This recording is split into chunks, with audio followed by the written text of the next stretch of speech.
So starting with measles, we are still in the midst of a major outbreak occurring in South Carolina. And now, 5 months later, the CDC is actually sending people to be on the ground. Usually CDC coordination occurs much quicker, much faster. Maybe this signals the fact that the administration now is not okay with these measles outbreaks occurring. But again, you can't be not okay with them, but still have RFK Jr. as your HHS secretary. There's also an outbreak of measles in an ICE facility in Texas. This is not surprising with a very contagious disease like measles. When you congregate people and they share air, they're going to share measles. Other respiratory viruses, COVID. Interestingly, COVID is a disease now that influenza is creating more of a burden of. And part of that is because we've got so many tools for COVID, vaccines and antivirals. But what's happening now is antiviral prescribing has become less and less. It's really important, though, that those that have risk factors for severe COVID ask for an antiviral, that they be prescribed antivirals. That's how we keep COVID at a lower burden than influenza. Another respiratory virus of the big three, RSV. The more people test people for RSV, the less inappropriate antibiotic use we get, which is really important. So when people know that they have a virus, when doctors know that they've diagnosed somebody with RSV, they're less likely to prescribe unnecessary antibiotics. And that's really good because we have an antimicrobial resistance problem. That's a major public health threat. There recently was an op-ed in Stat News talking about we're using artificial intelligence to develop new antibiotics, but that's not going to save us because that's happening upstream. Yes, it's going to be important, but the problem is with antibiotics is that they're not a great market proposition for pharma and biotech because when you use antibiotics, you use them for a short period of time. They're not a lifestyle drug like an antihypertensive. And new drugs will be kind of used in a way that we call, they'll be stewarded, meaning you don't use it for everything. You use it when it's needed, which decreases the revenue that companies get.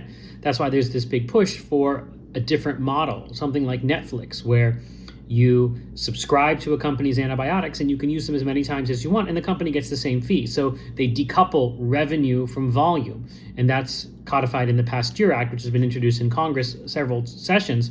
Hopefully it will eventually pass and we can have a different type of market structure for antibiotics. Another thing that happens with antibiotics is we've got these interesting public-private partnerships like CarbX, which funds the development of antibiotics.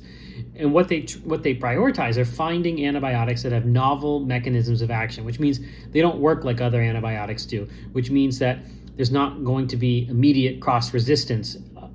Eventually there'll be resistance. That always happens with antibiotics and bacteria, but not if you're funding, or it'll happen less likely or slower when you're funding things that have or developing things with different mechanisms of action. And so CarbX is now funding companies to look at something called the lipoprotein transport system of bacteria, which would be a novel mechanism of action, which may lead to new antibiotics that are not going to be cross-resistant to other antibiotics. So new classes of antibiotics are highly, highly valued. Another respiratory virus to mention is metapneumovirus. This one kind of got me annoyed because I read a headline that said metapneumovirus, a rare disease found in Pennsylvania. That's not a rare disease. Metapneumovirus is an endemic respiratory virus that circulates every year. It's in the same family as RSV. It's nothing new. This was like a clickbait ad, a clickbait type of news story that I saw that just meant to scare people. Metapneumovirus is a well-characterized threat. We don't have vaccines for it. We don't have antivirals for it. And it is one that I watch and pay attention to. But it's not something that's unheard of the way one of the headlines I read mentioned. Speaking of viruses and vaccines, RFK Jr., a couple of things with relationship to his stance on vaccines. So there's a big lawsuit going on right now with the American Academy of Pediatrics, primarily against RFK Jr. regarding some of his decision-making with respect to federal government policy on vaccines. And now we're hearing that the government says that RFK Jr. has broad latitude to rely on whatever experts or whatever justification he may want when he makes a vaccine policy change. And they actually asserted that if he thought that getting a shot that gave you measles versus prevented measles was better, that would be okay. That he didn't have to, that's part of the purview of him as HHS secretary. which really speaks to the fact that he's got too much power, and it is unchecked power, and he is completely disrupting the entire vaccine ecosystem. Think about how he's stopped mRNA vaccine research with HHS funds. What about all the funds that taxpayers have already put into mRNA vaccines? How will they ever recoup that? It's all kind of lost. It makes no sense at all. Speaking of vaccines, tetanus, diphtheria, acellular pertussis vaccine, it's our tetanus shot and our whooping cough shot. That is something that is very valuable, especially for pregnant women, to get the Tdap vaccine when they're pregnant, to protect the newborn in the first months of life when they're highly susceptible to pertussis and highly susceptible to severe disease from pertussis.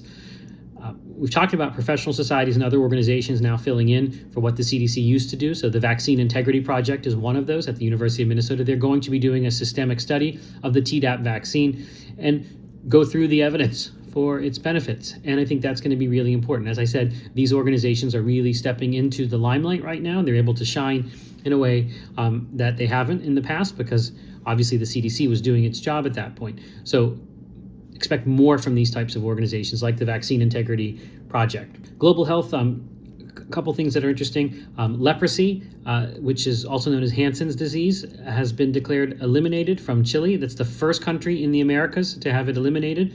Remember, leprosy is not as contagious as people think, but it can be debilitating and carries a lot of stigma. 7-banded armadillos, that's one of the natural hosts for it. But Chile went a long way to get it eliminated. Remember, it's not eliminated in the United States even. It's probably endemic in parts of Florida. Lassa fever. Lassa fever is a hemorrhagic fever virus that is endemic in parts of West Africa, particularly Nigeria. It's spread from the urine of rodents, and it's under-recognized. And it's something that is a biothreat agent. It is something that there are vaccine development efforts going.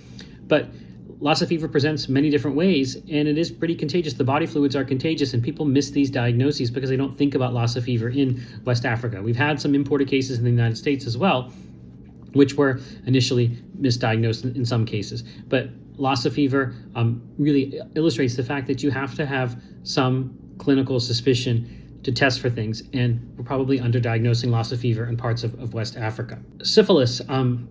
Congenital syphilis has become a major issue in the United States. That's where a baby is born with syphilis because of some failure that's happening during prenatal care. And we know that prenatal care is very haphazard in certain parts of the United States. But one of the things that's interesting is that mothers that test positive for syphilis in the United States also test positive for hepatitis C, which is interesting because hepatitis C is not really considered a sexually transmitted infection. It can be transmitted sexually, but that's not the main way it gets around.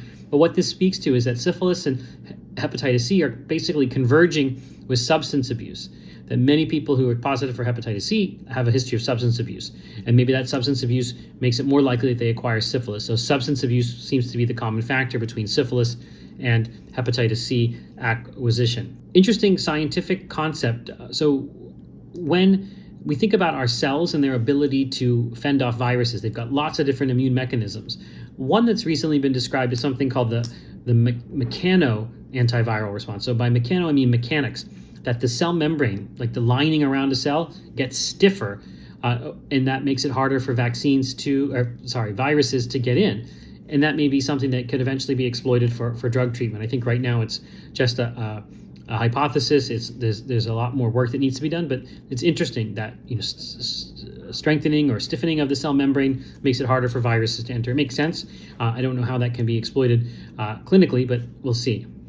And lastly, nuclear and chemical countermeasures. Medications that people can take in the event of a nuclear or chemical attack, those are being distributed in parts of the Middle East because of the Iran war. And we know that Iran likely has chemical weapons, likely has and is attempting to make nuclear weapons, and may also have biological weapons. So it's interesting that there's a proactive approach to distribute some of these countermeasures around the Middle East in case that this war proceeds to the use of these weapons of mass destruction. We'll have to see, but I think it is important to think about this proactively. That's all for today.